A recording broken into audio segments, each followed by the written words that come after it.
Yeah, Carrie, this is Trump's threat made good now with his signature in this executive order, which does indeed increase the amount of tariffs from 25% to 35%. Trump didn't just raise tariffs. He just detonated a political bombshell that could upend the entire global economy.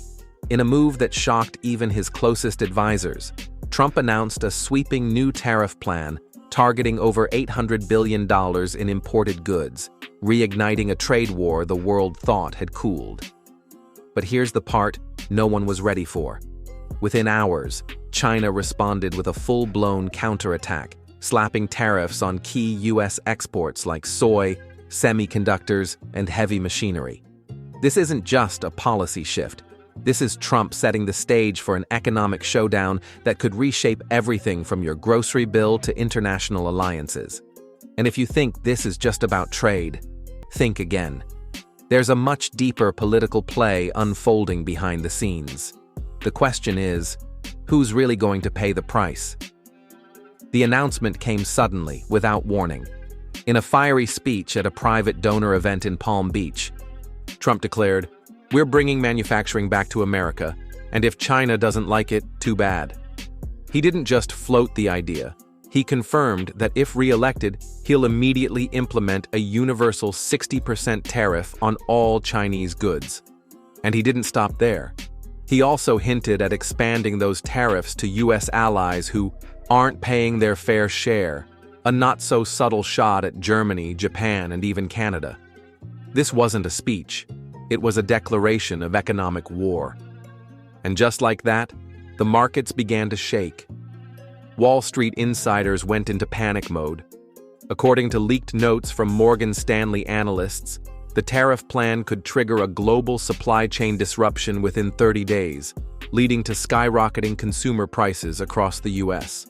But here's where things get even more volatile. China immediately retaliated, targeting red state industries that Trump relies on for voter support. Think Iowa soybeans, Michigan car parts, Texas oil tech, all suddenly caught in Beijing's crosshairs. And the Chinese government isn't just reacting out of pride. They're playing a long game, knowing full well that economic pressure on Trump's base could flip battleground states in 2025. You won't hear that on cable news, but it's the strategy no one's talking about, and Beijing knows it. What's worse? Trump reportedly bypassed several top trade advisors before making the announcement. According to two off-record sources from inside his Mar-a-Lago circle, even his inner circle wasn't fully informed, with one aide calling it a political stunt disguised as economic policy. But what Trump said after the announcement, that's when things really exploded. And just wait until you hear how China turned the tables within hours. China didn't blink. They fired back within 6 hours. Beijing's Ministry of Commerce released an emergency bulletin hitting back with mirror tariffs on over 1,000 American exports, including agricultural staples, high-tech equipment, and aerospace components. But this wasn't just about numbers. China's retaliation was surgically targeted, designed to hit at the political heart of Trump's support base. Midwestern soybean farms, Southern tractor manufacturers, Rust Belt steel producers, all slammed overnight with new duties ranging from 20% to 40%. And here's where it gets brutal. China is now actively encouraging state-run companies to cancel existing U.S. contracts and shift trade deals to Russia and Brazil. This is no longer a trade dispute. It's a full-blown strategy to cripple Trump's 2025 campaign before it even starts. Inside Chinese state media, the propaganda machine went into overdrive, but not in the usual way. This time, it wasn't fiery anti-American rhetoric. It was cold, calculated messaging aimed directly at U.S. voters. One official op-ed, titled "The Tariff Clown Returns," claimed Trump was destroying America's global credibility one tantrum at a time. Another warned that American families will suffer long before Beijing feels a thing. These aren't just insults. They're part of a coordinated psychological campaign. China's leadership has studied Trump's voter demographics down to the county, and they're deploying economic leverage like a scalpel. slicing into the exact regions Trump needs to win. But what caught Washington completely off guard wasn't the tariffs. It was China's back-channel diplomacy. Multiple insiders at the U.S. Chamber of Commerce leaked that Chinese officials immediately began reaching out to American CEOs and governors directly, bypassing the Biden administration entirely. In states like California, Illinois, and even Texas, Chinese envoys are now negotiating trade stability pacts to isolate federal decisions from state-level trade. It's an unprecedented play that undercuts both Biden and Trump, while making China look like the adult in the room. Quiet, surgical, and brutal.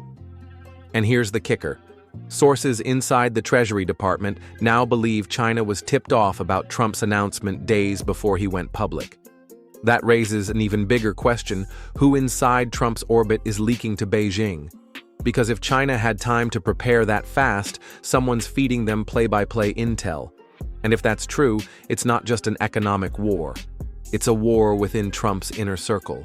But what Trump did next caught even his most loyal allies completely off guard.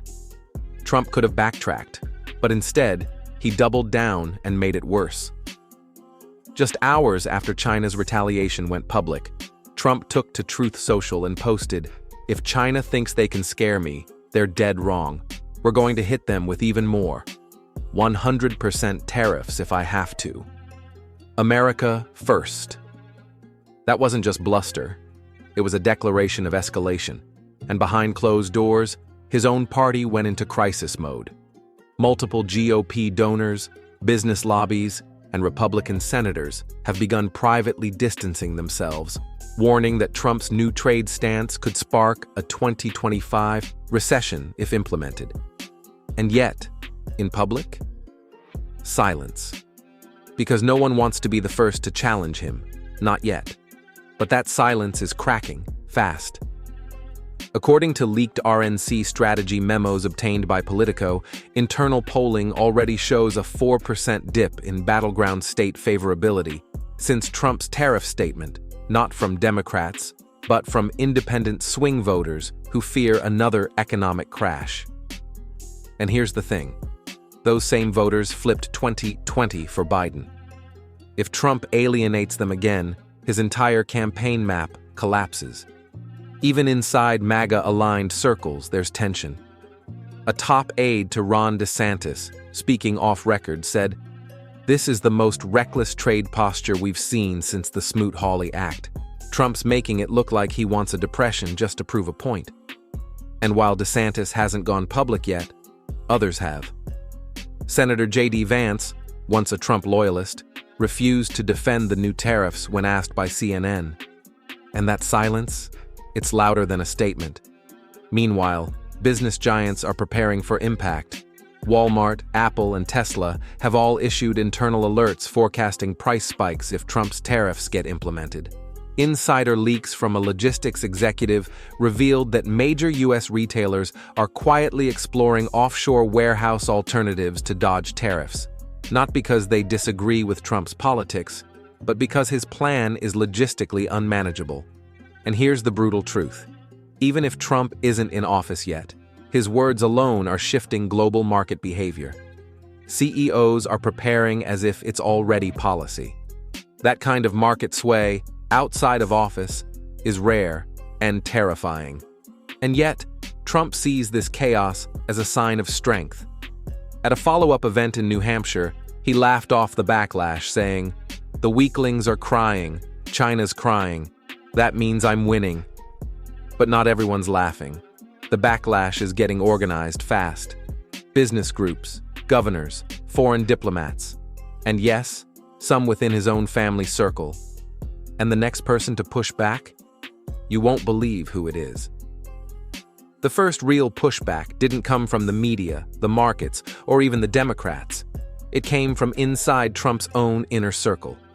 According to two high-level sources who spoke to Axios, Ivanka Trump and Jared Kushner have privately urged Trump to rethink the scale and speed of his tariff threat.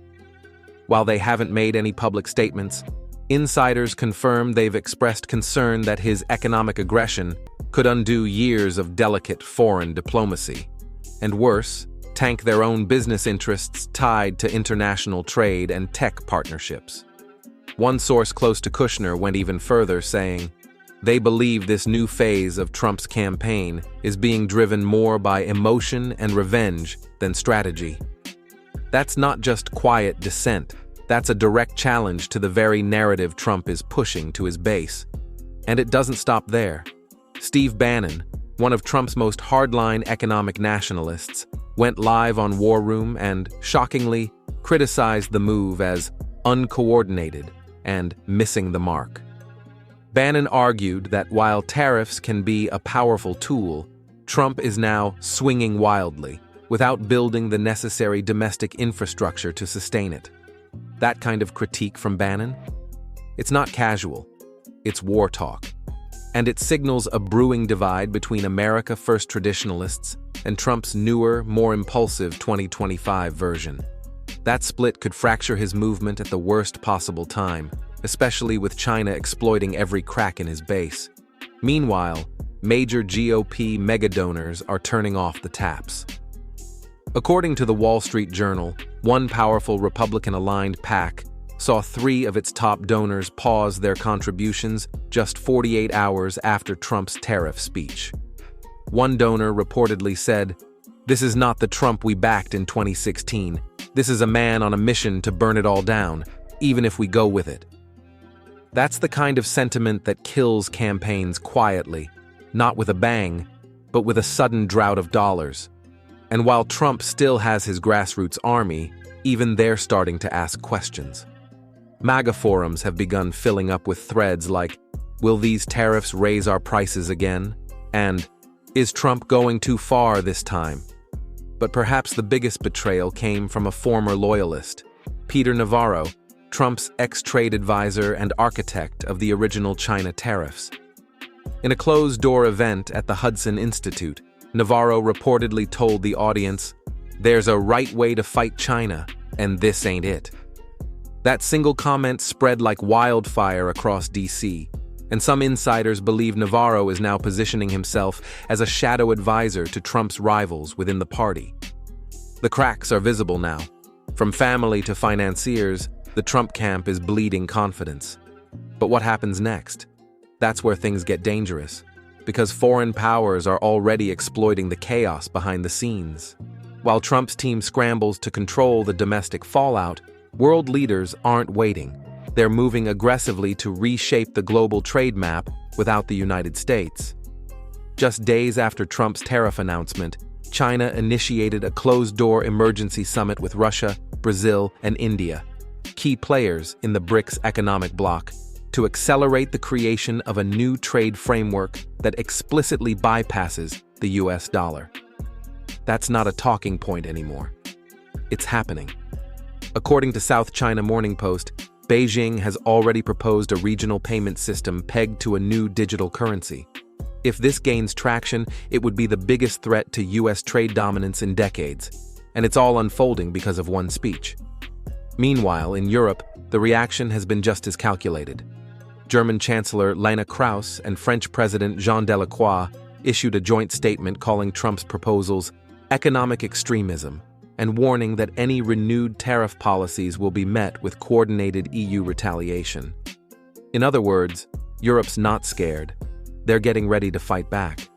And just days later, the European Commission announced a $75 billion subsidy package to strengthen its own supply chains and shield key industries from US disruption.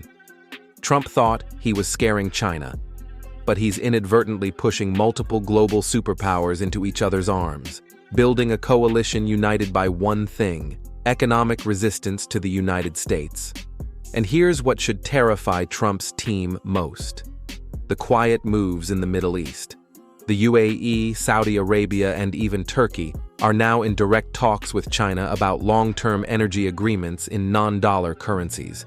If even a fraction of global oil starts trading outside the dollar, it won't just hurt Wall Street. It could send the US economy into a tailspin. Former CIA analysts are already warning that Trump's unpredictability is triggering the exact kind of anti-American alliances that the U.S. has spent decades trying to prevent. And this time, those alliances aren't based on ideology, they're based on economics. Back in Washington, Biden's team is reportedly drafting contingency plans in case the markets begin reacting violently. And even some non-Trump Republicans are pushing for emergency Senate hearings.